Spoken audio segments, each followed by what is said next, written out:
চলো আজকে বানাবো সুন্দর একটি রেসিপি, ফিশ কারি।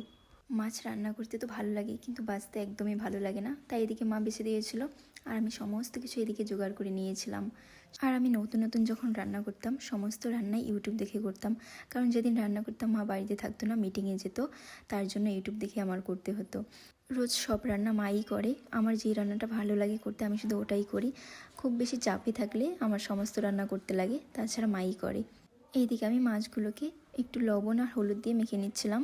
আগে রান্না বিষয়টাকে আমি এত ভয় পেতাম যে ভাবতাম যে এটা আমার দ্বারাই কখনোই সম্ভব নয়, পারবো না কোনো মতেই।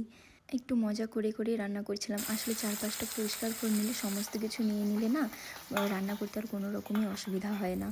এইদিকে মাছগুলো নামিয়ে নিয়ে ওই তেলের মধ্যে আর একটু তেল দিয়ে এদিকে ফোড়ন, পেঁয়াজ, লঙ্কা এগুলো কিছুক্ষণ ভেজে নিয়ে তারপরে দিয়েছিলাম যেটা পেস্ট করে রেখেছিলাম, ওটা দিয়ে কিছুক্ষণ ভাজা ভাজা করে নিয়েছিলাম।